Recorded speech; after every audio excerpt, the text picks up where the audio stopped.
अब जो प्रश्न चल रहा है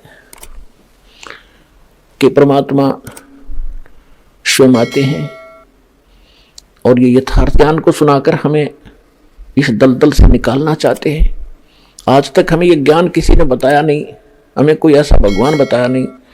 अब पहली बार कोई सुनता है तो एकदम उथल पुथल हो जाती है उसके साथ, ये कैसा व्यक्ति है, ये कैसी बात कह रहा है, हमने कभी सुना ना देखा, ये सब झूठ पावेगी।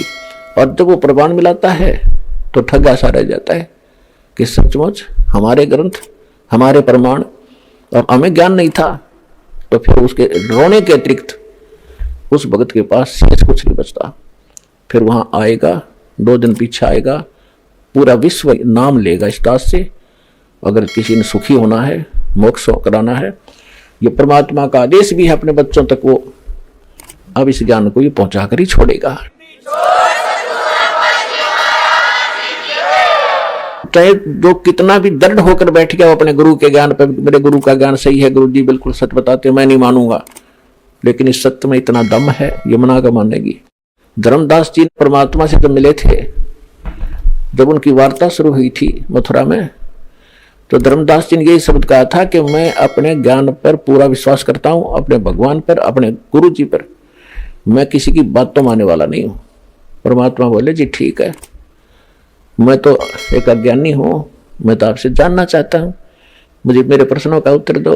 ये ब्रह्मा विष्णु महेश की माता पिता कौन है, मुझे यही बता दो। फिर वो कहने लगे कोई माता पिता नहीं है।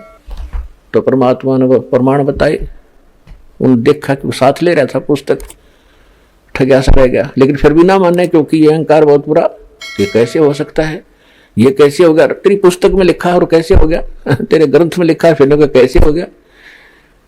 अपने गुरु ने कोष उसने जिसने तेरा बैठा बैठा दिया। ज्ञान तो सही है, वेद सही, गीता सही, पुराण सही, कुरान सही, बाइबल सही, गुरु ग्रंथ सही, लेकिन तुम्हारे इसके पढ़ने वाले, इसको व्याख्या करने वाले ठीक नहीं है। वेद कतेब झूठे ना भाई, झूठे हैं जो समझे नहीं।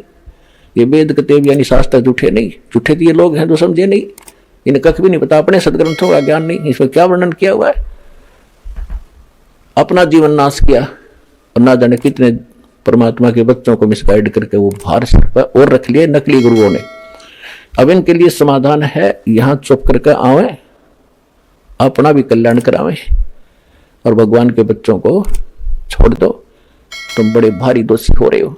बहुत से पुण्यात्मा ऐसे हैं जो संत बने हुए थे, इसके 2000, 4000, 10,000 शिष्य उनको बोल दिया, उन पुण्यात्माओं ने ज्ञान समझ कर मैं तो जा रहा हूं भाई, और आप भी आ जाना, बेटा मोक्ष वही होगा, सतलोक आश्रम बरवाला, जुलाई सार में।